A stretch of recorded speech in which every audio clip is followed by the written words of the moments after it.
I thirst, I thirst, I thirst for souls, come to me. I thirst, I thirst, who will help bring them to me? Bring them to my Father, wash them in my blood, bind their wounds of sin by the power of my love. Tell them of my mercy, show to them my heart, pierced and ever broken, with love to impart. I thirst, I thirst, I thirst for souls, come to me. I thirst, I thirst, who will help bring them to me? Many tears are falling, souls have lost their way, tired and discouraged, too broken to pray. Will you be my tenderness? All the world will see. I am always waiting. Please come to me. Come to me, all you who labor and are heavy laden, and I will give you rest. Take my yoke upon you and learn from me, for I am gentle and lowly in heart, and you will find rest for your souls.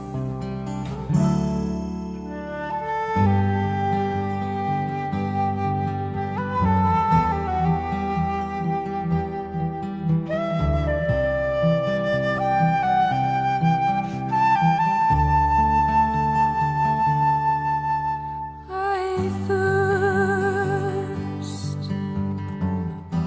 I thirst, I thirst for souls, come to me. Who will help bring them to me? I thirst.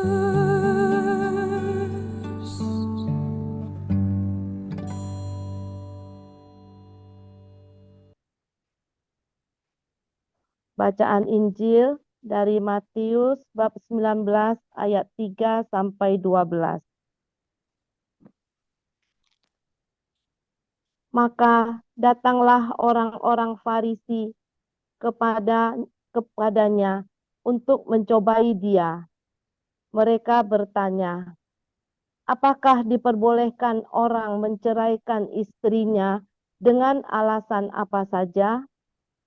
Jawab Yesus, tidakkah kamu baca bahwa Ia yang menciptakan manusia sejak semula menjadikan mereka laki-laki dan perempuan?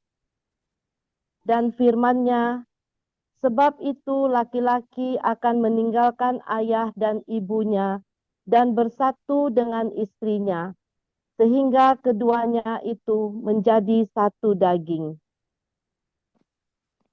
Demikianlah mereka bukan lagi dua, melainkan satu. Karena itu, apa yang telah dipersatukan Allah tidak boleh diceraikan manusia.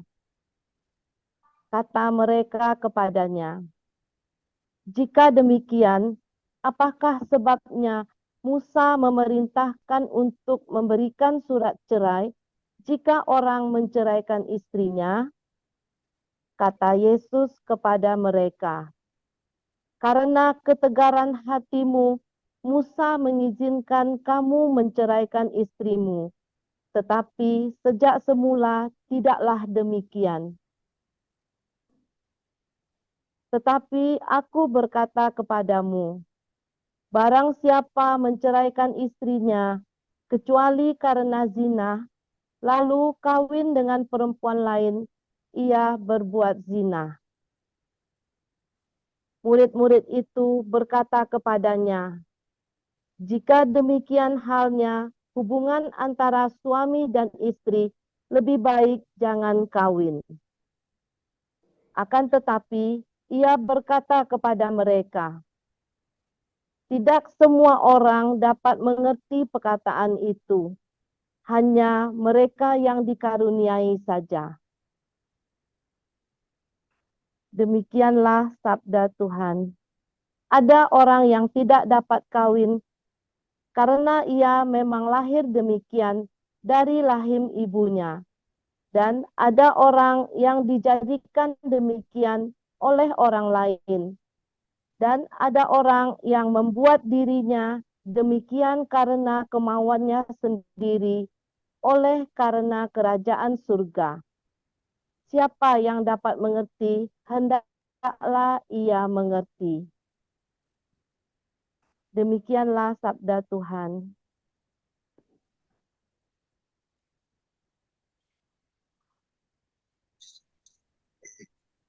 Akan mendengarkan ya dari Romo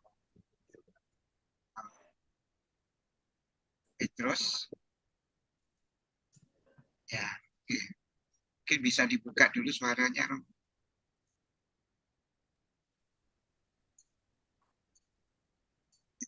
Suara Romo, oke, silakan. Oke. Silakan Romo Petrus. Selamat malam semuanya.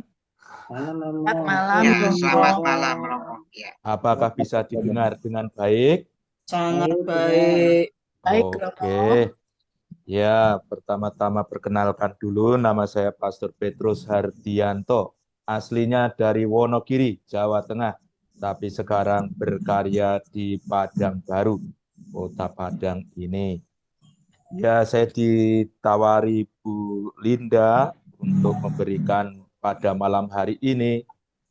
Kemudian saya disodori tema, katanya pada bulan Agustus ini, temanya adalah setialah dalam hal-hal kecil, karena di dalamnya terletak kekuatanmu. Dan pada waktu itu juga direnungkan tentang mencintai sampai terluka. Kemudian juga sudah diberikan kepada saya tema-tema apa saja, subtema apa saja yang sudah diberikan. Di antara lainnya jalan kesetiaan, jalan sempit oleh Romo Kris Purwono SY. Kemudian jalan kesetiaan, peristiwa iman oleh Romo Rudianto. Dan jalan kesetiaan, jalan kecil oleh Romo Yikani Sukarsono CR. Kemudian saya merenung-renung tentang hal ini. Temanya apa, Pastor? Kemudian setelah mendengarkan, merenungkan, tiada lain, temanya adalah, bagi saya adalah jalan sempit, jalan kesetiaan, dan misi. Sebenarnya bukan jalan misi, tapi paling tidak dalam itu tentang misi. Itulah yang saya pikirkan. Dan bacaan-bacaan pada hari ini itu bicara soal kesetiaan. Bacaan pertama pada hari ini, Mazmur tanggapannya, dan juga Injilnya yang baru saja kita baca. Suami istri supaya setia, dan juga nanti kalau ke bagian bawah tadi, ada yang tidak kawin, karena kerajaan surga, itu juga mengingatkan para imam, bruder, suster, untuk setia dalam panggilannya. Maka bisa saja kalau temanya nanti ini bisa disebutkan jalan sempit, kesetiaan, dan misi. Pertama-tama tentang KKIT ini, sebenarnya siapa yang tidak kenal dengan Mother Teresa? Filmnya, bukunya, kutipan-kutipan yang mendalam, dan juga banyak orang yang dalam tanda kutip jatuh cinta dengan jalan yang dilalui juga oleh Mother Teresa ini. Tapi saya itu paling tidak mendengar dan kenal tentang KKIT itu dari Pastor Lorenzi.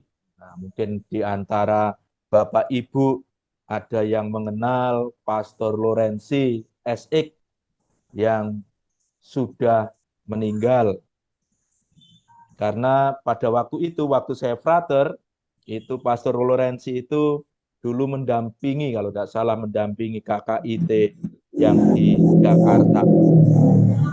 Dan dari Pastor Lorenzi itu, saya juga merenungkan, dan dia itulah yang dia katakan kepada kami, salah satunya, tentang arti kemiskinan itu sendiri. Terlebih bagi seorang misionaris. Orang termiskin adalah orang yang tak beriman atau belum menemukan Kristus. Dan saya kira itulah bagi saya ketika saya mendengarkan lagu tadi, bayangan saya itu orang miskin iya, tetapi juga orang miskin dalam arti orang-orang yang belum mengenal Kristus. Karena Kristuslah kekayaan kita. Kristuslah harta terpendam. Kita temukan yang di ladang, yang terpendam, dan kita jual segalanya dan untuk Kristus. Untuk memperoleh Kristus itu. Saya nanti minta maaf karena saya tidak ini mungkin capek mendengarkan nanti karena tidak ada gambar-gambar, saya tidak sharing karena memang persiapannya tidak begitu mendalam. Tapi saya cuma men-sharingkan apa yang saya alami tentang jalan sempit, misi, dan kesetiaan itu. Maka saya harap dengan sharing saya ini mampu menjemput juga pengalaman-pengalaman Bapak Ibu tentang jalan sempit, kesetiaan, dan misi itu. Pertama-tama tentang panggilan saya itu merasakan ditangkap oleh Kristus. Kenapa saya merasakan itu? Karena dalam perjalanan panggilan itu, pertama-tama itu sebenarnya itu waktu pergi ke seminari Mertoyudan itu asal mau saja. Artinya belum dipikirkan secara masak-masak. Dalam arti pada waktu SMA, pada waktu itu saya ingat ada seorang suster Ursulin yang kemudian mengajak saya untuk retret, dan habis retret saya ditanya, apakah kamu mau menjadi imam? Kalau mau, nanti saya daftarkan ke Mertoyudan, dan disitulah akhirnya saya mendaftar, saya masuk, ada wawancara, kemudian diterima, kemudian pergi ke Mertoyudan, tapi masalahnya sampai di Mertoyudan 3 bulan pertama, itu adalah krisis. Itu adalah suatu saat yang bagi saya harus memilih antara jalan sempit ataukah jalan luas. Saya masih ingat pada waktu itu saya sudah menghadap Romo Rektor ke kamarnya. Saya yakin kalau pada waktu itu Romo Rektor ada di kamarnya, pastilah jalan hidup saya sudah berbeda. Tapi untungnya pada waktu itu Romo Rektornya tidak ada. Maka saya cuma bisa lari ke kapel Seminari Mertoyudan di bagian bawah itu, dan kemudian merenungkan lebih dalam. Dan bagi saya itu suatu pembicaraan iman yang sangat intensif, karena di dalam doa itu paling tidak ada semacam pembicaraan. Terutama kalau saya menatap salib itu. Pertanyaannya adalah, Petrus, kamu mau apa? Saya jawab, saya mau pulang. Pulang kenapa? Karena saya kangen bapak dan ibu saya. Saya kangen keponakan saya yang pada waktu itu baru umur 2 atau 3 tahun. Lucu-lucunya. Saya merasa kehilangan itu. Kemudian sebenarnya bapak saya pun sudah menulis surat juga. Dalam arti karena pada waktu itu kakak saya datang dan melihat saya begitu kurus dan tampak sekali saya tidak kerasan di seminari itu. Kemudian bapak saya menulis surat yang intinya adalah, kalau kamu mau pulang, pulang saja, jangan takut-takut. Dalam arti tertentu pada waktu itu, saya tidak takut-takut dalam arti bapak saya memberi peluang dalam arti jangan dipaksakanlah. Kalau memang itu kamu tidak kerasan, jangan dipaksakanlah, kamu pulang saja. Dalam arti tertentu sebenarnya meninggalkan seminari bukan bukan menjadi beban, tapi karena pembicaraan itu dalam arti apa yang kamu cari. Saya mencari sebenarnya kebahagiaan. Kebahagiaan macam apa?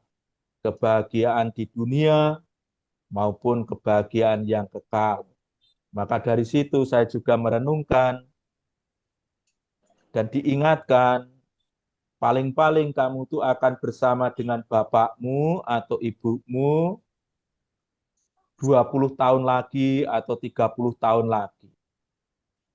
Sadari benar bahwa bapak dan ibu tidak selamanya akan bersamamu. Makanya dalam pembicaraan itu, kemudian saya memberanikan diri. Dalam arti walaupun berat, walaupun juga belum tahu 100%, bagi saya itu adalah jalan sempit yang dilalui melanjutkan perjalanan menjadi imam. Dan itu pun belum selesai, karena motivasi saya menjadi imam pada waktu itu sebenarnya bukan menjadi imam, tetapi menjadi pekerja sosial, lebih-lebih pekerja sosial. Karena kakak saya bekerja dengan Romo yang di Institut Sosial Jakarta, di IS, dan saya juga sudah kenal, bergaul dengan mereka, dan akan seperti itu maksud saya. Maka saya bisa mengatakan sebenarnya panggilan menjadi pastor itu bukan waktu di rumah, tapi ya di seminari itu. Karena di situ adalah adanya pembedaan roh. Apakah benar menjadi pastor atau menjadi pekerja sosial. Plus minusnya menjadi pastor dan pekerja sosial dan lain sebagainya. Itulah yang dibawa ke retret. Itu bagi saya jalan sempit, jalan kesetiaan, jalan misi yang harus dilalui.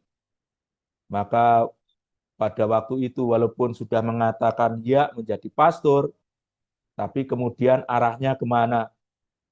Kemudian yang saya pikirkan ini juga agak aneh karena sebenarnya biasanya pastilah ke Projo atau kemana gitu. Tetapi saya tertarik Xaverian karena ada kalender Xaverian di seminari itu, dan di kalender itulah ada gambar orang Afrika dengan kendang di depannya, dan bagi saya itulah yang apa ya, yang yang menyupport saya untuk kemudian cari-cari akhirnya ketemu Xaverian. Dan akhirnya pergi mendaftar ke Xaverian. Bagi saya itu juga jalan sempit karena juga tidak biasa, dan selain tidak biasa itu juga ada krisisnya juga. Pada waktu saya sampai di Xaverian, kemudian tinggal di Xaverian, di Cempaka Putih, di Konforti, saya merasakan, kok ini kok seperti ini. Dalam arti krisis karena sebenarnya saya ingin terjun mendampingi orang-orang kecil, tetapi hidup saya malah lebih seperti ini, seperti seminaris itu. Maka dari situ pun saya juga ada krisis untuk menjadi Xaverian, dalam arti terus atau tidak. Kemudian saya masih ingat dalam bulan November ketika novena Santo Guido Maria Conforti, pada waktu itu belum Santo, disitulah saya memutuskan merasa terpanggil benar menjadi Xaverian. Mungkin menjadi misionaris ketika masih frater, masih apalagi baru pranovis, itu tidak akan terasa karena hidupnya sangat teratur, hidupnya sudah tersedia, apa saja, dan lain sebagainya, itu malah semangat untuk itunya kurang. Maka pada waktu itu juga terjadi krisis menjadi Xaverian, tetapi krisis yang membentuk, jalan sempit yang dipilih, tapi itulah yang membentuk saya. Dan menjadi misionaris itu pun tantangannya cukup banyak. Dalam arti banyak yang mengkritik. Saya masih ingat ketika saya masih tahun pertama di STF Briarkara, ketemu frater-frater lain, UFM, Jesuit, dan lain sebagainya. Yang dikatakan itu ketika naik sepeda itu, hari gini kok mau jadi misionaris. Artinya pada waktu itu memang menjadi misionaris pada tahun-tahun 2000-an itu tampaknya bukan menjadi panggilan favorit. Tetapi itulah misionaris suatu pilihan yang yang jalan sempit, tetapi itulah yang yang membentuk juga. Kemudian dalam panggilan itu tentunya itulah jalan-jalan sempit dan perlu kesetiaan, dan sampai terluka itu juga terjadi. Selanjutnya setelah belajar di STF Triarkara, kemudian juga pergi teologi ke Amerika, kemudian di sana juga mengalami dengan belajar Native American, kemudian mengunjungi mereka, itu juga merasakan benar apa artinya misi. Kemudian bagi saya yang cukup cukup saya rasakan sebagai misionaris ketika saya dikirim ke Sikabaluan. Nah, itu sebenarnya juga tidak mudah karena saya adalah seorang petani, bisa dikatakan, yang biasa dengan tanah, biasa di darat, tetapi pada waktu itu saya dikirim ke Sikabaluan. Harus menyeberangi lautan, dan itu tidak biasa dengan saya. Apalagi budayanya berbeda. Dan kemudian juga saya masih ingat, saya baru datang itu hari Kamis. Hari Sabtunya Pastor Monaci sudah menyuruh saya untuk pergi ke stasi untuk membaptis orang di sana. Padahal bahasanya berbeda, walaupun pronunciation-nya itu sama dengan bahasa Indonesia, tapi itu tidak mudah. Dan pada waktu itu di Sikabaluan di Mentawai pada tahun 2005 itu belum ada listrik, belum ada handphone, anunya masih pakai radio, pokoknya kapal belum setiap minggu, pokoknya tantangannya cukup berat. Tetapi itulah saya juga belajar dari para misionaris itu, para misionaris pendahulu saya, Pastor Murnaci, Pastor Julian, Pastor Ferraro, dan lain sebagainya. Mereka lah bagi saya adalah orang-orang yang mencintai sampai terluka. Dalam arti juga mereka setia pada panggilannya. Dan itulah sebenarnya kalau bisa dipikirkan juga jalan sempit yang harus dilalui. Nah, dari Mentawai kemudian saya juga berkarya sebentar di Bintaro, kemudian dilanjutkan lagi berkarya di Marikina, di Manila, itu di sebuah paroki. Tapi yang dipilih, yang Xaverian pilih, paroki itu bukan paroki kota, tetap masih di kota, tetapi paroki yang di pinggir sungai. Dalam arti tertentu, tanah-tanah yang ada di situ itu sebenarnya tidak ada sertifikatnya. Untuk membangun gereja pun tidak bisa karena memang tidak ada sertifikatnya. Dan penduduknya sangat banyak. Dan itulah yang dipilih dan mendampingi mereka. Bagi saya juga merupakan jalan yang sempit, pilihan yang tidak biasa, tetapi diperlukan kesetiaan. Saya selama 9 tahun berada di Manila, 3 tahun pertama itu berada di paroki, kemudian tahun berikutnya mendampingi para frater Xaverian. Kemudian setelah 9 tahun, saya dengar-dengar dari Manila itu Xaverian mau menutup Bukit Tinggi, Payakumbuh, pokoknya mengurangi kehadirannya di Padang ini. Bagi saya agak gimana ya?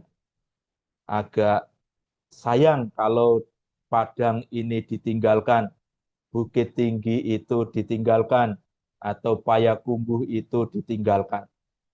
Dan memang kalau hitung-hitungan hasil, misalkan berapa yang dibaptis dan lain sebagainya, memang ya tidak apa ya, tidak sukses. Tetapi dari situ sebenarnya kita bukan dipanggil untuk kesuksesan saja, terlebih untuk setia. Dalam arti tertentu pilihan untuk Bukit Tinggi mungkin, Payakumbuh mungkin, atau Padang mungkin, itu bukan pilihan yang apa ya, pilihan yang mudah, karena tahu bahwa jalan itu adalah jalan yang sempit, jalan yang tidak mudah. Maka sebenarnya pada waktu itu salah satu yang mendorong saya untuk dalam biasanya kalau sudah 10 tahun itu apa ya, diberi kesempatan lah untuk ngobrol-ngobrol dengan pimpinan, mau kemana lagi dan lain sebagainya. Salah satunya itulah saya ingin Bukit Tinggi pada waktu itu karena kehadiran di sana walaupun hasilnya tidak sukses, tetapi kehadiran saja sudah luar biasa. Dan itu adalah jalan sempit sebenarnya. Itu jalan yang perlu kesetiaan, tetapi kehadiran yang diperlukan. Dan saya kira itulah pilihan-pilihan untuk bermisi di mana itu sangat mempengaruhi. Kemudian akhirnya saya diminta untuk berada di Padang Baru sekarang ini, dan kalau mendengarkan lagu tadi lagu I Thirst, Saya Haus tadi, itu sangat sesuai dengan moto Bapak Uskup, Vitus Rubianto, moto Misericordia Motus. Di lirik tadi sangat jelas bahwa ingin menyebarkan kerahiman itu. Kemudian saya juga di Padang Baru ini, saya masih ingat ketika pertama-tama datang berada di Padang Baru ini, saya berada di depan pastoran, kemudian saya berdiri menghadap ke selatan, dan disitulah ada gereja, dan bagi saya diajak untuk merenungkan kaul ketaatan, saya diajak untuk merenungkan moto Bapak Uskup Misericordia itu, dan syukurlah di Padang Baru juga ada kelompok kerahiman ilahi. Kemudian kalau saya berdiri di depan pastoran menghadap ke barat, itu saya temukan Gua Maria Nirmala, dan tentunya saya juga ingat akan kelompok Legio Maria tentunya, dan saya juga ingat atau merenungkan kaul kemurnian. Kemudian kalau saya berdiri di depan pastoran itu, kemudian menghadap ke utara, disitulah ada Aula Santo Fransiskus Assisi, dan mau tidak mau merenungkan tentang kemiskinan, kaul kemiskinan, dan saya bersyukur juga di paroki Padang Baru ada kelompok kerja Ibu Teresia ini. Kemudian kalau saya berdiri ke timur, saya melihat Biara Saverian, ke arah Biara Saverian, juga ada Rumah Sakit Yosudarso, dan itu juga mengingatkan akan misi, kaul misi. Bagi saya, jalan lebar adalah jalan egoisme, jalan yang memikirkan diri sendiri. Tetapi pendiri Saverian, Monsignor Guido Maria Conforti, meskipun seorang projo di Keuskupan Parma, tidak memikirkan dirinya sendiri, tetapi memikirkan keuskupan-keuskupan lain. Pada waktu itu memikirkan Cina, maka mendirikan Serikat Saverian ini. Maka di Padang Baru ini, kalau bagi saya, kebetulan juga ada awam Saverian, maka akan membantu berkarya untuk tempat-tempat misi. Ada awam Saverian karena kami mempercayai juga Santo Guido Maria Conforti itu adalah sudah seorang santo, dan itu berarti kalau seorang santo itu bukan hanya milik Saverian saja, tetapi karisma itu milik semua orang, bisa disebarkan ke semua orang.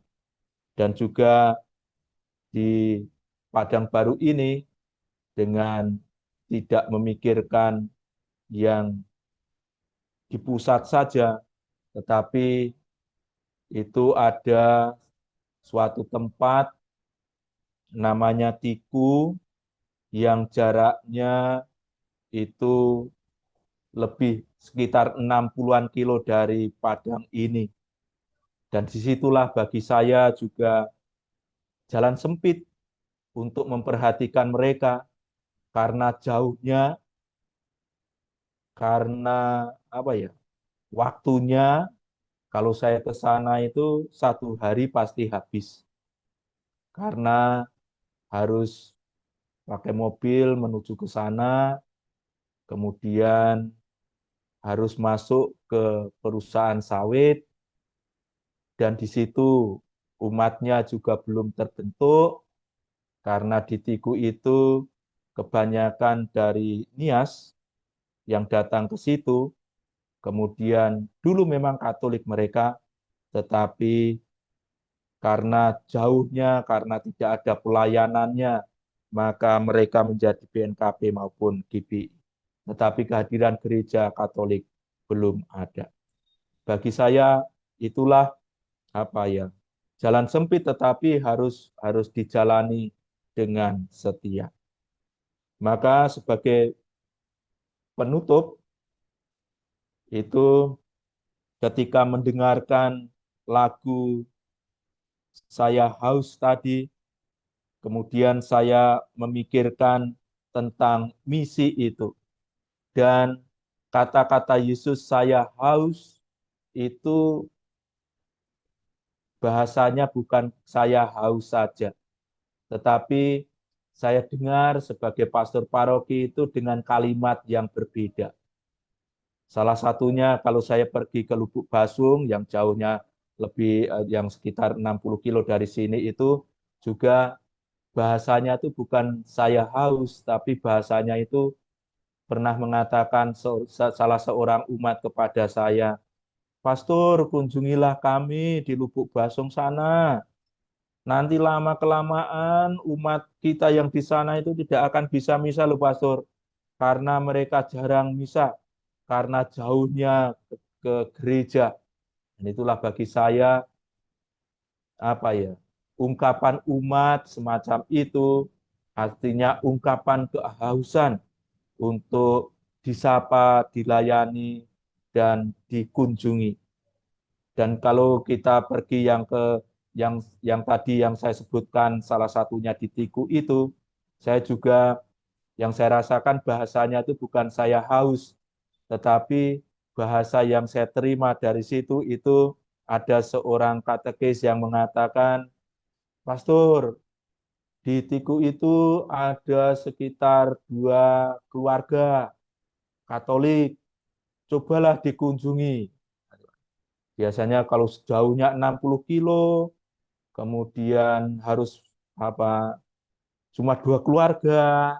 Nah, itulah pasti itu tidak mudah. Tetapi karena semangat misi, saya kira itulah yang harus dijalani. Yang jauh, yang tersingkir, itulah yang harus dikunjungi. Sekali lagi walaupun tidak mudah ya, karena ke sana perlu waktu. Kemudian masuknya itu belum beraspal, jadi harus pelan-pelan. Jadi menjadi cukup melelahkan. Biasanya kalau mengunjungi Tiku dan Lubuk Basung itu, saya biasanya berangkat jam 7 atau jam 8, nanti sampai di rumah lagi itu jam 11, karena biasanya jam 5 itu saya misa di Lubuk Basung. Jadi kata-kata saya haus itu bukan kata-kata itu saja, tetapi dalam bentuk yang lain. Dan saya percaya sebenarnya bukan pastornya saja yang misionaris. Kalau ada komunitas yang jauh-jauh itu, memang merekalah yang menjadi misionaris. Misalkan saja ada di Bukit Tinggi itu ada tempat yang juga jauh, Panti namanya. Yang untuk ke sana juga tidak mudah. Tetapi saya tidak bisa membayangkan kalau di situ tidak ada komunitas Katolik. Paling tidak dengan ada komunitas Katolik, mau tidak mau gereja dikenal, Yesus dikenal, paling tidak dibicarakan. Dan saya yakin dengan panggilan sebagai misionaris ini, selain bekerja, tetapi juga panggilan ini akan membentuk saya menjadi murid Yesus. Saya kira dari sharing saya itu saja sebuah perjalanan yang bisa saya katakan jalan kesetiaan, jalan sempit, titik 2 misi. Terima kasih. Terima kasih Romo Petrus Sardianto yang tadi sudah sharing ya pada kita ya untuk merefleksikan panggilan Romo sebagai Romo Astik ya, dan juga segala yang dialami oleh Romo. Oke, silahkan mungkin teman-teman bisa dinyalakan dulu semua audionya. Mungkin mau bertanya atau mau sharing, saya persilahkan ya. Oke. Mungkin sebelum yang lain bertanya, saya coba mengawali satu pertanyaan ya, Romo. Romo ditabiskan di mana, Romo? Kalau boleh tahu. Saya ditabiskan di Solo, di Purbowardayan. Itu tahun 2006, tanggal 29 Juni, bersama teman-teman, 8 teman dari Keuskupan Semarang. Masih berarti di Solo ya, Romo? Ya, di di Solo. Semarang ya. Semarang. Kemudian tadi Romo bilang kenal sama Romo Lorenzi ya. Di sini ada Iya. yang paroki di situ. Mungkin Bu Sinta, silahkan Bu Sinta. Itu parokinya Bu Sinta. Bukan, Malam Romo. sudah Ya. meninggal. Kan paroki saya, tapi Romo Lorenzi pembimbing rohani kita. Oh ya, itulah. Jakarta. Bukan parokinya Bu Sinta ya. Bukan. Oh bukan ya. Bintaro Bukan. ya itu ya. Ya, tapi Romo Lorenzi sangat Matias, Gereja Matias. atensi dengan kita. Sangat memperhatikan kelompok kita, Romo. Tapi itu tahun 90-an, sejak tahun 90-an setahu saya. Sebelum dia di Matius Penginjil Bintaro, dia. Ya, betul, Romo. Tapi waktu di Bintaro pun kita masih Oh ya. datang dan kontak, dan Ya. ada salah satu anak dari Jogja masuk ke biara MC, pembimbingnya Romo Lorenzi saat Romo Lorenzi di Bintaro. Oh iya. Yaitu kesan saya terhadap Romo Lorenzi, Romo yang luar biasa. Dia tegas, tegas, disiplin, tapi sangat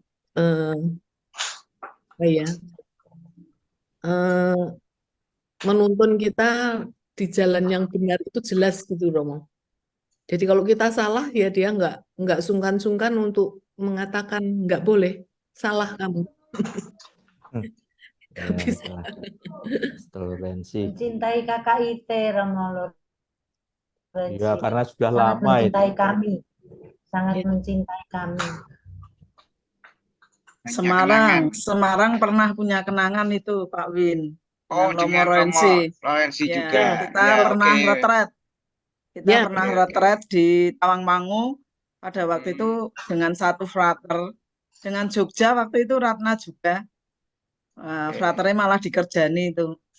Kenangannya kita diberi rosario 5 warna. Berlima benua itu. Itu yang kami alami dari Semarang. Ya. Tahun berapa Bu Linti? Jangan-jangan yang dikerjai itu Romo Petrus nih, jangan-jangan. Bukan. Romo Lorenzi 90 enggak, dengan anunya orang luar kok. Waktu itu fraternya orang luar, dikerjani dengan bahasa-bahasa atau mungkin Ratna itu yang kerjani itu kayaknya. Yang ngerjain Ratna ya. Dengan kelompoknya kayaknya. Saya malah ngomong waktu itu ya. Kami punya kenangan rosario 5 benua itu. sangat disayang sama Romo Lorenzi. Ya, Romo Lorenzi kan lama di Jogja ya, Romo ya. Jadi kami memang punya kenangan banyak. Pastor pembimbing, kemudian dia membimbing Romo pembimbing pertama KKIT Jogja itu yang membimbing Pastor Lorenzi. Jadi waktu biara Saverian itu baru ada, yang di Jogja itu ya, jadi saya itu sama Dr. Maria sama almarhum Mbak Yanti itu yang keluar masuk di Saverian situ tuh yang awal-awal gitu. Jadi untuk yang frater-frater yang dulu yang sudah romo-romo sekarang yang tua-tua gitu, yang pokoknya angkatan-angkatan pertama tuh ya kenal. Kemudian pertama sampai 11. Ya, itu yang awal-awal gitu tuh. Terus kalau retret itu apa? Bukan retret yang di Karanganyar juga tuh Lindri. Iya, Pernah ya? Karanganyar Tawangmangu, Ah, ah. Veteran. Oh, Benar, itu Karanganyar Tawangmangu.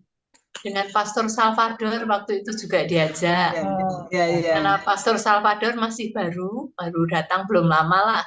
Bahasa Iya, iya. Indonesianya juga masih. Oh, berarti Pastor Salvador ya. Terjadi. Waktu itu kan dibilangin kan, wah Pastor Salvador sama Pastor Lorenzi itu dibilangin nanti kamu di sana loh nggak ada kasurnya, apa bawa kasur lipat apa pikirnya Pastor Lorenzi itu ngomong begitu. Ternyata Pastor Salvador tuh gulung kasur kapuk itu loh, kasur kapuk saat geden-geden itu tuh loh, digulung dibawa ke ruang tamu gitu, mau dibawa bener sampai kita tuh kaget. Aduh, lah ini mobilnya gimana ini kok bawa kasur gedenya kayak gini Pastor Salvador ini.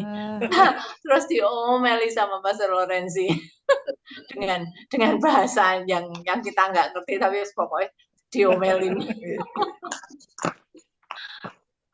Untuk kenangan yang dialami ya dengan Pastor Lorenzi ya. Iya itu. Kelihatannya ada sedikit link ya Romo Petrus dengan Iya, karena saya Romo juga Lorenzi. sejak dulu dengan Pastor Lorenzi, terlebih ketika 2010 sampai 2013, karena saya hidup bersama dia di Matius Penginjil Bintaro. Dan dia adalah tinggalnya 25 Desember ya, ya, saya sudah di Manila pada waktu itu. Oh, tahu sebelum meninggal. Ya, itulah. Kan ini gitu akan rame nanti tanggal 25 Desember. Ternyata Romo Lorenzi pulang ke surga. Ya, itu. Romo yang murah hati, baik banget itu. Saya sebetulnya hanya sebentar yang saya yang tahu Bu Sinta sama Ratna segala itu. Tapi sungguh luar biasa saya mengenal pribadi Romo Lorenzi. Mau diberi tanah, KKIT diberi tanah, yang di Bintaro kita disuruh survei, kasih cuma-cuma karena diberi orang. Tapi setelah diperiksa diteliti sama Pak Opa, Oma, banjir. Jadi nggak berani menerima itu tanah.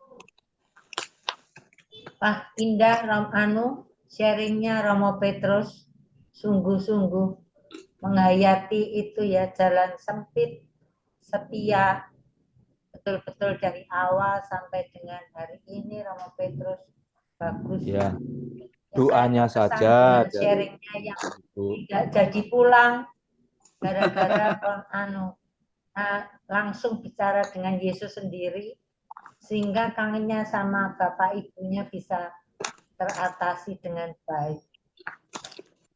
Bravo, Romo Petrus. Ya, doanya. Pelayanannya ke Lubuk Pasung, ke Panti Bukit Tinggi segala, sungguh satu pelayanan yang menyentuh Romo. Semoga Romo semakin semangat dan kuat. Itu saya hanya ini saja. Dari sharingnya Romo sangat bagus. Ya, itulah yang saya katakan itu kadang-kadang aku haus itu bahasanya bukan aku haus tapi dengan bahasa lain seperti yang saya katakan tadi. Ada juga yang kalau di Pasar Usang itu bahasanya adalah Romo di sini ada 182 murid yang sekolah di negeri. Itulah yang dibicarakan. Yang di Lubuk Basung itu tidak bisa tidak bisa menerima nilai agama Katolik, tapi mintanya ke Protestan. Dan itu pun harus membayar setiap semester 100. Jadi kalau anak saya 400. Coba Romo gimana? Nah, itulah juga bangunannya dan lain sebagainya, itulah yang pasar rusak seperti itu. Saya cuma mau mengatakan bahasanya itu kadang-kadang itu lain, jadi harus didengarkan. Terima kasih. Agak berbeda ya dengan bahasa kita ya. Oke, mungkin ada yang mau sharing atau bertanya atau mau menguatkan Romo Petrus, silahkan kerabat ataupun sahabat IDM malam hari ini. Biasanya Bu Koni ini, mana Bu Koni? Belum muncul ini Bu Koni. Muncul. Ya, silahkan Bu Koni. Ya. Belum, Pak. Belum ya, Bu Koni. Saya Mas Win ya. Ya, silahkan Bu Lindri. Oke. Romo, terima kasih untuk sharingnya malam ini. Saya kemudian merasa ini, kita di Pulau Jawa itu sungguh sangat dimudahkan semuanya. Saya tidak bisa bayangkan kondisi Romo yang harus kunjungan ke umat, melayani umat yang begitu jauh dengan kondisi umat seperti itu. Saya bisa merasakan, saya juga pernah mengalami itu ketika pada waktu itu kita mendampingi masyarakat Kedung Ombo yang ditransmigrasi ke Bengkulu, Muko-Muko. Kemudian kita pada waktu itu anak-anak muda, kita diinapkan di Pasturan SCY, Pastur Niko. Kemudian kita diajak Pastur Niko ke lokasi itu dari Bengkulu ke lokasi itu jauhnya begitu jauh. Saya makanya tidak bisa membayangkan betapa sulitnya perjalanan itu. Dan jalannya tidak beraspal. Pada waktu itu kita naiknya hardtop. Jadi kalau nanti ada teman yang bilang, Pastor berhenti dulu, nanti Pastor Niko berhenti. Di tengah jalan ternyata pada mutah semua. Setelah itu yang belakang pindah ke depan. Seperti itu di perjalanan. Dan ketika kita kunjungan ke lokasi transmigrasi, salah satunya adalah itu transmigrasi Galunggung, itu juga umat sangat 1 tahun sekali belum tentu ada misa di sana, maka kerinduan kehadiran pastor itu sungguh sangat mereka rindukan. Dan saya juga sungguh merasakan bahwa pengalaman yang Romo ceritakan ini, saya berpikir bahwa kita di Jawa itu sungguh dimudahkan semuanya lah. Kita pelayanan dapat semua, pastor kita berlebih-lebihan, dan kapan kita membutuhkan mereka bisa hadir. Maka saya kadang juga tidak bisa membayangkan kehadiran Romo sangat dibutuhkan dan betapa berat perjuangan panggilan imam seorang Romo di luar Pulau Jawa ya Romo ya. Saya bisa membayangkan itu. Kami pernah suatu ketika diajak Romo Hari, karena kami masih di Bengkulu waktu itu, diajak mau ke satu pulau namanya Puro Tikus.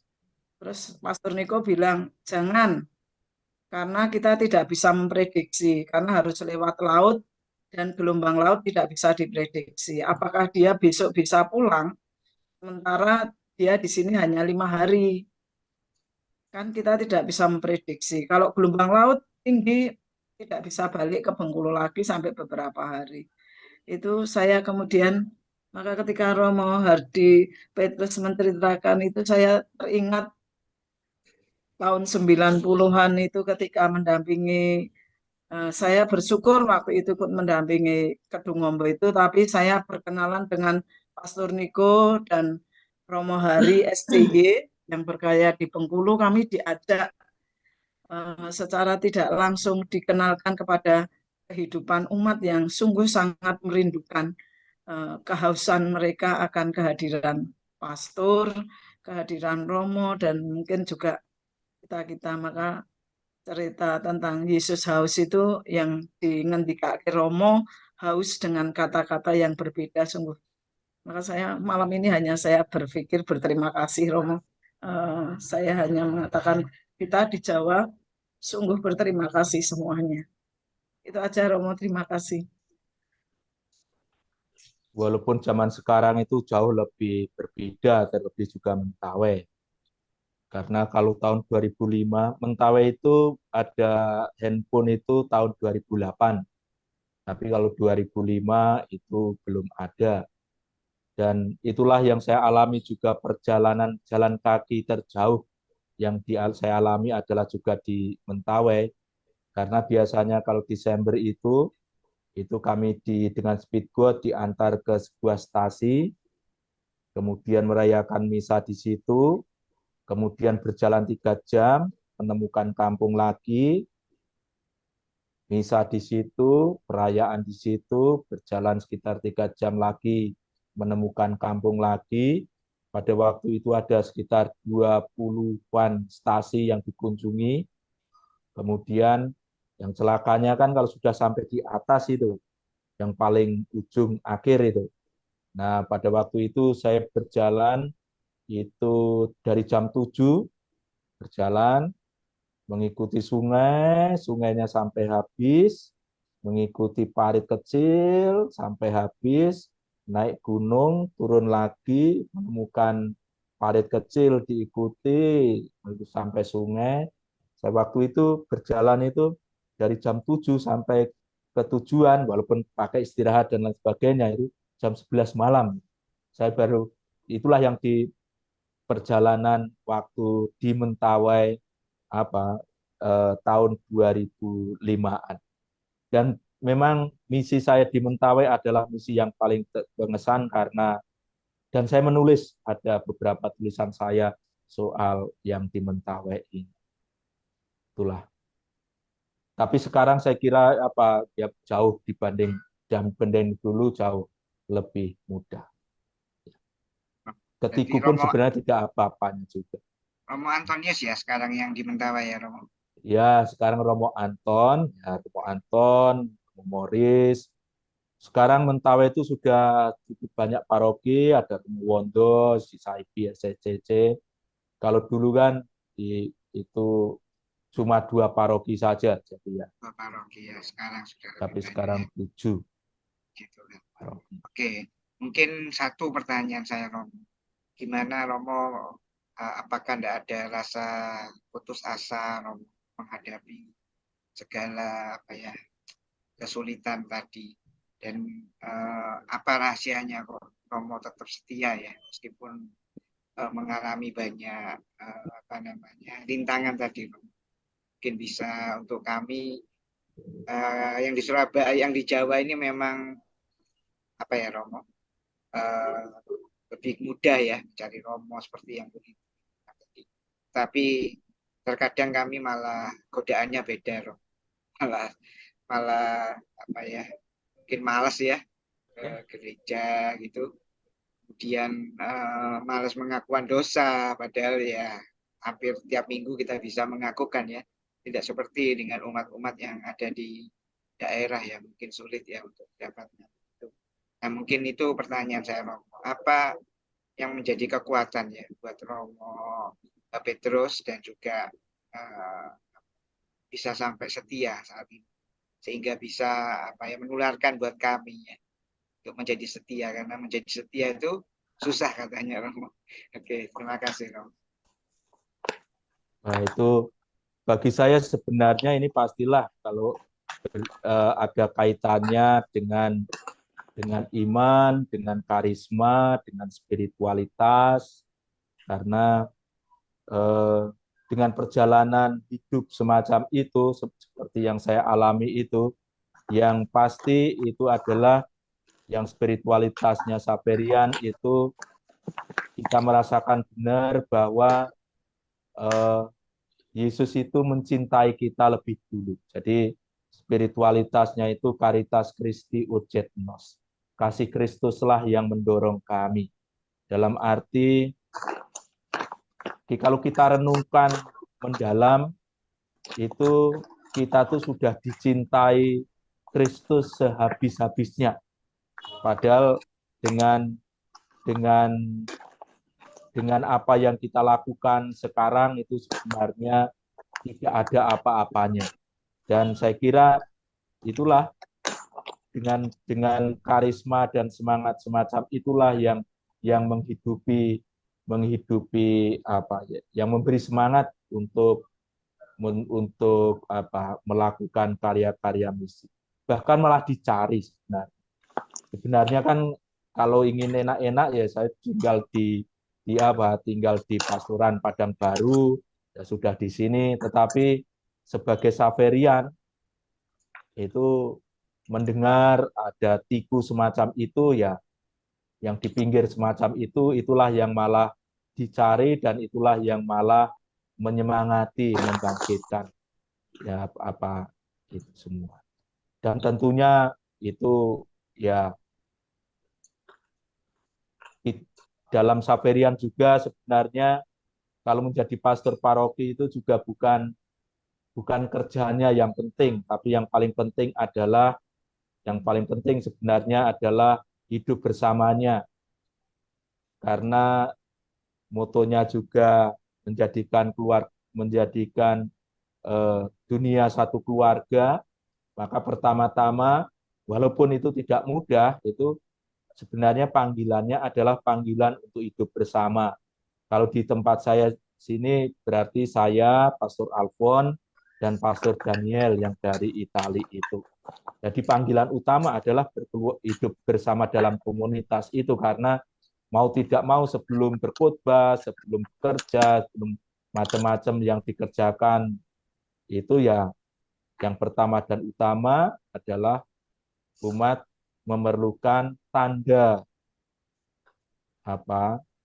kehadiran komunitas. Makanya komunitas Xaverian biasanya bukan hanya Jawa saja atau bukannya Itali saja, tetapi suatu kombinasi, ada Jawa, ada Itali, ada Meksiko. Kalau di Siberut itu malah ada Romo Anton dari Indonesia, ada Romo Morris dari Kamerun, ada Romo Salvador dari Meksiko, dan itulah hidup bersama-sama. Jawaban itulah yang bisa saya yang menguatkan ya Romo, ya luar biasa ya. Ya mungkin kalau Ibu Teresa mengatakan cinta dimulai dari rumah, love begin at home. Maka kami di Surabaya mau menjadikan komunitas itu sebagai keluarga kedua gitu. Terima kasih karena malam hari ini bisa menguatkan kami ya untuk menghayati bahwa komunitas ini keluarga kedua. Meskipun seperti yang Romo tadi sebutkan ya, menjadikan rumah kedua itu sulit. Gitu. Tapi saya punya pengalaman soalnya karena waktu saya dulu kuliah, saya tidak memiliki keluarga. Justru keluarga saya kedua itu ada di komunitas KKIT itu. Jadi makanya sampai sekarang saya terkesan itu. Jadi terima kasih Romo juga mengingatkan saya ya bahwa yang penting itu juga kebersamaan ya di dalam ini ya. Kalau Romo tadi lebih dalam ya, satu dunia ya, keluarga bersama ya di dalam dunia. Oke, terima kasih Romo Petrus. Oke, mungkin ada yang mau tanya lagi yang lain?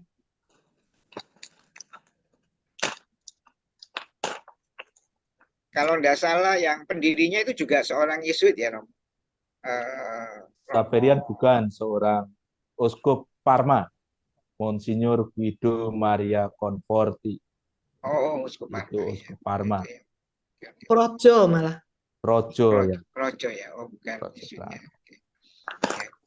Pelindungnya Santo Franciscus Xaverius. Oh, pelindungnya Franciscus Xaverius dari ya. Merupakan Yesuit. Yesuit ya. Oke, mungkin ada yang mau tanya lagi. Ada siapa? Mungkin. Kalau Bu Linda ini sudah katam dengan Romo Petrus. Tapi mungkin Bu Linda punya pengalaman khusus dengan Romo Petrus. Silakan Bu Linda. Selamat malam Pak Win, selamat malam Ya. kerabat semuanya. Mungkin tidak pengalaman khusus, cuman saya merasa harus mengucapkan terima kasih yang sebesar-besarnya kepada Romo Petrus yang ketika saya duduk ngobrol lalu dengan santai kami mengatakan, Romo tolong isi untuk renungan ini, Romo Petrus langsung mengatakan iya. Sebenarnya sebelumnya Bapak Uskup mengarahkan kepada Romo Ganda, tapi Romo Ganda terlalu sibuk, katanya tidak bisa untuk memberikan renungan malam ini. Jadi terima kasih sekali lagi Romo Petrus, dan semoga ke depannya Romo tidak kapok kalau saya minta tolong lagi. Makasih. Jadi pendamping Romo. Jadi ini ya sudah Sudah diminta pernah jadi pendamping sudah Bu pernah Romo. ikut pelayanan KKIT Romo dengan Bu Linda di Padang. Kami kerjasama itu bersama-sama. Bersama. Saya tuh Ya. baru di Padang itu baru 1 tahun. Oh, baru 1 tahun ya Romo. Iya, Oke. belum. Sebelumnya di mana Romo? Sebelum Di Manila 9 tahun di Manila, Oh, di Manila di Filipina ya. Filipina. Kemarin Pak Lebih Win, ya apa Bu waktu Linda? banjir di Padang, Romo bantu bagi-bagikan nasi bungkus. Kami ibu-ibu KKIT dan ibu-ibu WKRI masak di dapur, Romo yang tukang bagi-bagikan. Nah, itulah. Ya, oke. Luar biasa ya. Oke. Mungkin ada yang lain yang mau tanya. Terima kasih ya Bu Linda, juga Romo Sama-sama. tadi yang sudah menyediakan waktu ya, karena itu merupakan hal yang sulit. Kalau Ibu Teresa katanya kurang waktu, kita harus berikan waktu ya Romo. Ya. Love until it hurt. Jadi itu juga menjadi satu jalan kesetiaan juga ya. Jadi justru yang tersulit itu kalau kita memberi dari kekurangan, bukan dari kelebihan kita. Itu yang mungkin tadi juga disebut dengan jalan kecil ya. Oke,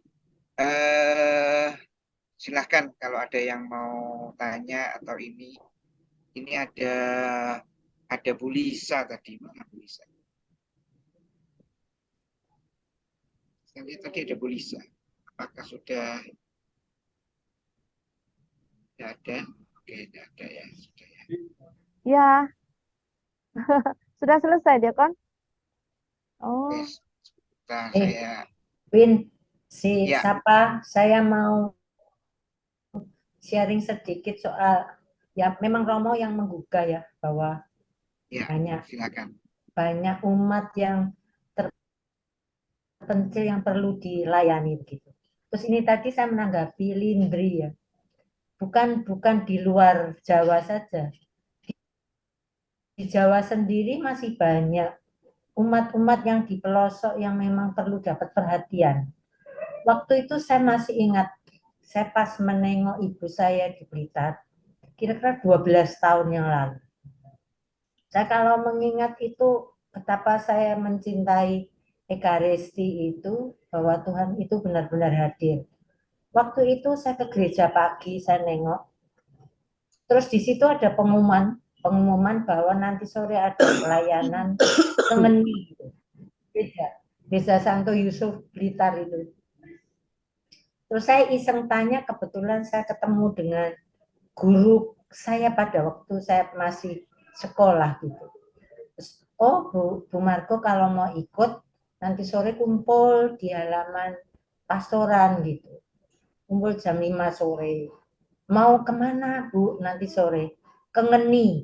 Ngeni itu 30 kilo kalau nggak salah. Dari Blitar. Kita naik bus ber-18. Sampai di Ngeni itu kira-kira jam 6, jam 6:30 malam. Itu kita melewati hutan, di tengah-tengah hutan. Yang saya sangat terharu itu di situ tidak ada listrik. Itu stasi.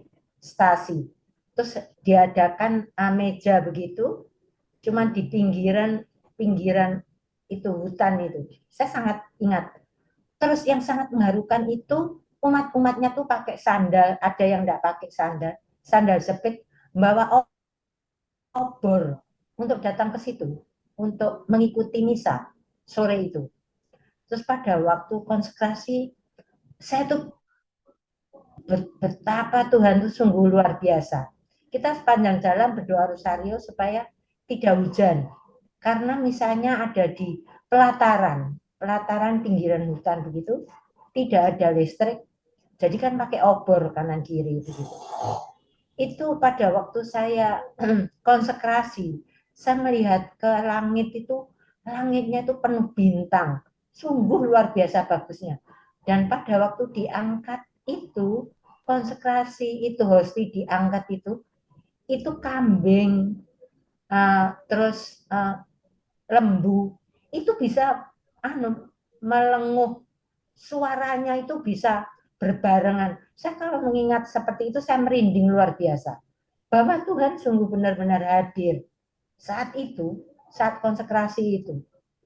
Saya sampai terkesan sampai sekarang tuh masih terbayang hal seperti itu. Jadi saya merasa senang sekali dikasih kesempatan bisa pada waktu malam itu saya bisa ikut gabung untuk mengirimkan tubuh Kristus di tengah masyarakat yang jauh dari kota di tengah hutan. Tapi begitu mereka mukanya itu antusias dan pakai sepeda itu ontel itu padaan. Saya sampai benar-benar kagum dengan kepercayaan dia, dengan iman dia. Dan saya sangat senang dengan komunitas gereja itu memelihara itu umat yang jauh dari gereja, jauh dari kota itu. Itu Romo, yang sampai sekarang saya tuh masih terus terbayang bahwa Tuhan itu hadir di mana-mana. Itu cuma sekedar saya ingat Mbak Lindri, jadi umat itu di Jawa pun ada yang terpencil seperti itu. Ya, terima kasih. Memang ini 2 hari lalu saya sama teman Niska itu dihubungi ya. Dia bilang dia mau mau baksos ya nanti bulan Desember. Dan memang tempatnya itu ada di Welingi, Blitar ya. Mungkin Bu Margo tahu ya, Welingi. Kalau mendengar kata 19 Welingi, kilo dari Blitar. ya, tidak jauh sebetulnya dari Blitar. Tetapi di sana banyak umat yang membutuhkan ya. Itu menurut Romo dan kami mendapatkan info gitu. Dan nanti rencana memang Desember ini kami akan mengunjungi ke sana. Saya diajak ya oleh teman Iska bersama-sama mengunjungi ke Welingi. Jadi kita mau ini, cuma saya masih pertimbangan ya. Tapi terima kasih mungkin Bu Margo juga Romo Petrus bisa mengingatkan kembali bahwa kita harus membagikan kasih kita kepada orang-orang yang kecil ya, yang jauh juga, yang mungkin tidak sebagus ya fasilitas yang ada di kota-kota besar ya. Karena kalau di Surabaya ya mungkin kayak Jakarta, Solo, Semarang, Jogja itu sudah mudah ya seperti yang tadi Bu Lindri. Tapi memang masih banyak yang di pelosok-pelosok karena di Blitar juga banyak umat Katolik juga ya. Betul gitu ya Bu Margo ya. Di Blitar juga. Suara Bu Margo masih belum dibuka. Suaranya Bu Margo belum dibuka. Mereka itu setia, Win. Ya. Iya. Ya, oke. Tapi Blitar memang banyak Mungkin di Katolik. Wonogiri bagaimana, Romo? Wonogiri sendiri. Wonogiri dekat Blitar juga ya? Itu ya? lain. Bukan, Wonogiri itu. Lain. Wonogiri itu ada tiga paroki, ada paroki Wonogiri sendiri, ada paroki Batu Retno, ada paroki Indanan. Nah, paroki Indanan. Saya dari paroki Indanan itu. Tapi saya yang ke bawah, yang ke arah Waduk Gajah Mungkur, saya di pinggir sungai nah itu. Tetapi kalau hari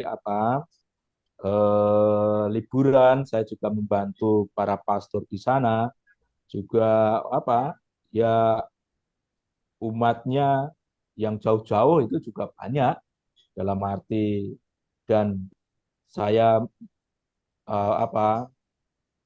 merayakan misa itu ada seorang ibu yang sudah tua, untuk sampai di kapel itu 5 kilo atau lebih berjalan kaki karena ya memang tidak ada yang ngantar dan sebagainya. Itulah pokoknya ya perjuangan ibu-ibu yang sudah tua semacam itu. Tapi bagi mereka kadang-kadang malah menjadi menjadi pesiaraan itu. Di sana itu di Danan itu kan ada Gua Maria Sendang Ratu Benyo juga itu kan. Biasanya itulah malah sebagai pilihan juga untuk berjalan. Jadi juga sebagai doa juga.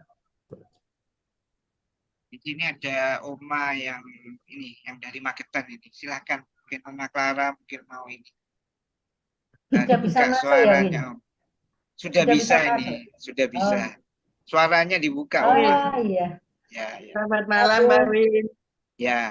syukurlah Jadi Oma. saya bisa nyusul karena ada cucu saya datang membetulkan itunya, linknya. Aduh, Ya. bersyukur. Kan harus saya cari dulu lagi di kebun, lagi nyirami tanaman. Itu yang nggak bisa zoom ini. Oh, berkedah di kantor yang buyut kata sama saya yang buyutnya bukan. Ya tolong ya Davin nggak betulkan nggih. Udah saya tunggu, tapi tunggu 10 apa gitu. Yang lenggah aja. Betul, udah selesai. Yang ini sudah bisa. Terus saya sudah lihat Pak Win pertama kali sudah Rama Petrus sudah mulai milih, saya sudah dengarkan. Terus terang saya haru sekali, Romo. Saya kan di kampung ini sendirian tok sih, nggak ada. Teman saya ada, teman di depan meninggal. Di sebelah sana itu guru juga meninggal. Jadi saya ada yang pendatang-pendatang itu dari mana Madiun dari mana, tapi belum aktif, tapi beberapa hari ini dia sudah mulai ikut misa. Saya senang sekali, selalu saya ajak duduk dekat saya, karena saya kan lansia, jadi duduknya dikasih di depan sama Romo. Di sini aja, jeng, biar dengar Romo, biar Romo jelas ngendikonya. Jadi mereka itu juga rindu bagaimana bisa ikut misa. Saya naik angkot, Romo, dari tempat saya itu naik angkot, saya jemput bersama supirnya itu siapa yang mau misa, ya kadang-kadang bisa dapat 6 orang, kadang-kadang saya sendiri malam itu kalau misa malam itu pada nggak mau, udah saya besok pagi aja Oma, kata oke deh, tapi supirnya itu nurut aja, udah Oma saya anter. Jadi kebanggaan saya ini di tanah Jawa, Bu Lindri, tapi dulu pernah saya di Kalimantan, di Banjarmasin, tapi saya belum Katolik di sana, ya orang Islam yang rajin ngaji. Tetapi Tuhan Yesus itu ngikuti saya dari kecil, Romo. Jadi saya merasa senang apa aja yang kira-kira nggak cocok, ada perasaan jangan begitu, itu tidak betul. Rasa hati saya itu, walaupun saya dulu Muslim ya Romo, hati saya selalu didampingi kata ibu saya, sing ngomong awak mungkin nuturi kowe setiap waktu aja nganti kepleset gitu. Saya ingat itu sopo sing ngomong aku dhewean gitu, masih menyangkal begitu. Tapi setelah saya dibaptis, oh ya betul kata ibu saya, kalau saya itu ada yang ngomong, yaitu Roh Kudus itu. Saya sampai sekarang saya kegiatan saya Romo, karena nggak ada temennya ya harus nyari gitu kalau mau persekutuan lansia, persekutuan PDKK, saya ikut aja tapi nyari temen gitu, kalau enggak ya sendirian. Seperti nanti hari Minggu itu kita ke Wikepan Madiun, sampai sama Pak Stefanus itu nyari orang itu kayak nyari kutu gitu.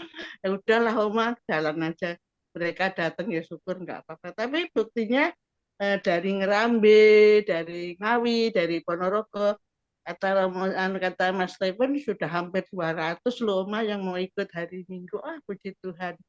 Jadi begitu, karena saya tidak ada temennya ya Pak. Tapi kadang-kadang teman saya, Pak Stephen, teman-teman lain, Mbak Maria, semua pada datang itu menyemangati saya. Dan kerjaan saya sehari-hari di rumah ya hanya doa, baca kitab suci, sama mendoakan teman siapa yang minta didoakan sakit, atau kadang-kadang saya itu dukun. Bukan, saya mau mendoakan saya gitu ya. Udah, minta asal kamu yakin Tuhan Yesus pasti mendengar doamu. Itu aja saya jawabnya. Jadi begitu Roma perjuangan saya, karena saya itu maaf ya sendirian, ini di rumah juga sendirian. Cucu saya mesti nyebrang ke sana kalau cari anak saya kuliah orang tuanya. Jadi itu yang deket itu buyut, bukan cucu, buyut. Yang cucu saya kuliah di Solo, di Solo Madu gitu. Jadi ya sudahlah, diterima aja. Kalau orang-orang godai saya, Oma sama siapa? Sama Tuhan Yesus. Oh iya. Gitu. Begitu aja Romo. Mas Win, selamat malam, terima kasih. Saya sudah mengeluarkan unek-unek saya. Selamat malam, berkat dalam. Makasih Oma, karena Terima saya kasih melihat Oma. kesetiaan Oma ya untuk mengikuti Tuhan Yesus tadi juga luar biasa ya. Sampai tadi Amin. tidak bisa aja langsung telepon saya ya. Jadi luar biasa. Terima kasih ya. Yesus ngirim itu ponakannya itu. Cucunya Ya, apa Yesus. ponakannya lah? Saya juga Buyutnya, kalau saya anaknya cucu saya. bingung ditanyai gimana Mas Win. Cucu. Waduh, itu mesti Ya. diupdate memang kelihatannya Iya, Zoom-nya ya. terus Tapi ya tunggu oke lah. 10 menit lagi yang waduh ketinggalan. Nah, enggak apa-apa, nanti pokoknya ngejar aja. Padahal Ya, terima kasih. Muslim kalau sedang ngaji ya saya panggil, tolongnya yang dulu gitu. Ya, Win, ada Pak. pertanyaan dari Mas Wani nih, Win. Oh, silakan, Untuk silakan Romo. Mas Wani. Romo, Romo ya. ada namanya Ibu Swani. Juga kami juga silakan. kalau pagi itu suka ikut misa di ini gereja Minomatani. Ada yang mirip Romo. Apakah itu saudaranya Romo? Tapi Bukan. Romo siapa? Lupa namanya. Saudara dalam iman. Bu Iya. Swani, silakan ditanyakan. Bagaimana Romo? Apakah itu masih saudara Romo? Oh, itu Apakah pertanyaan. mungkin itu saudara saya? Coba tanyakan Omar. Kalau pagi saya ikut misa di Minomatani itu ada Romo yang mirip dengan Romo. Memangnya ada yang mirip banget sama Romo. Saya kira bukan, karena saya satu-satunya dalam keluarga yang jadi Romo. Terima kasih. Saya itu dari keluarga Sudah besar. terjawab, Mas Wani. Dari keluarga besar. Ibu saya sekarang berumur 93 tahun. Masih di Wonogiri. Bapak saya sudah meninggal tahun 2011. Keluarga besar saya nomor 11 dari 11 bersaudara. 5 laki-laki, di atas saya 5 perempuan, dan sudah menyebar. Memenuhi bumi. Keluarga besar ya Romo. Keluarga besar. 11-an itu Romo. Ya, ada di Jakarta, ada di Bekasi, ada yang di Semarang. Saya bangga sebagai keluarga besar Romo. Tapi ternyata hari ini ada yang lebih besar dari keluarga saya ya. Romo Petrus ya 11 bersaudara. Kalau saya hanya 8 bersaudara Romo. Ya, 11 Romo Petrus dari. ternyata 11 ya. Saya yang terakhir. Saya 10-in. Oh, Bu Margo juga 10 ya. Ya, oke, Saya 10 Kak. bersaudara. Pas Ya, untuk sepak bola pas mau 11. Ke-11-an ya. Ke-11-an. Itulah. Romo yang jadi kiper ini rupanya. Wah, terakhir Tuhan saya. dipilih jadi kapten. Oke, mungkin Suster Marta mau tanya. Suster Marta, silakan.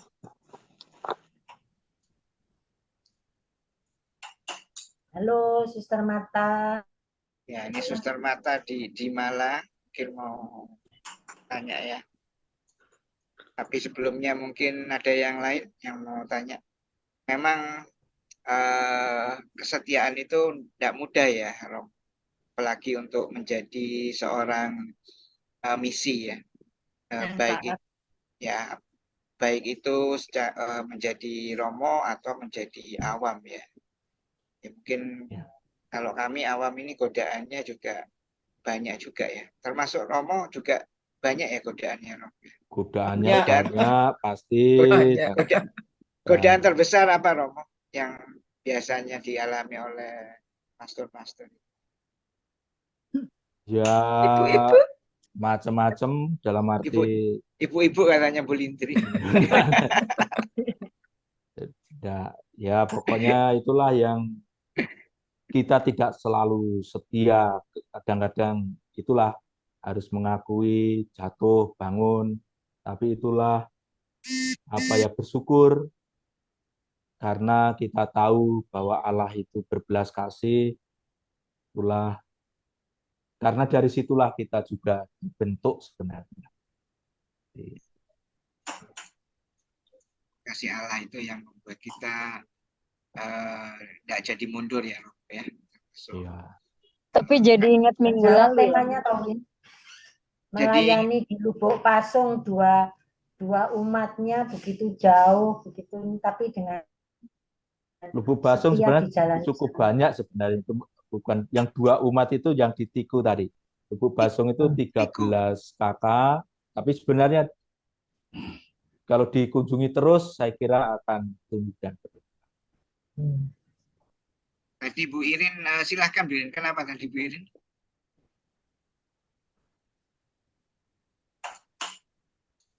Bu Irin.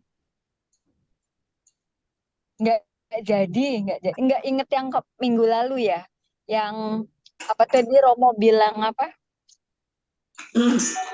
berbelas kasih.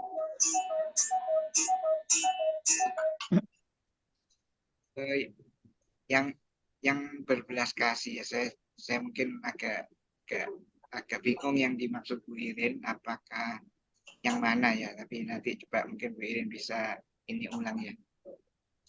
Dan tadi ini sudah ada bunyi lonceng dari Bu Koni. Loncengnya Bu Koni sudah bunyi. Jam 9. Itu tandanya jam 9, Romo. Berarti tandanya kita akan mulai dengan doa ya. Jadi kita akan akhiri. Dan semoga tadi apa yang mungkin ada kata-kata terakhir untuk kita semua, Romo, pada malam hari ini sebelum kita akhiri dengan doa.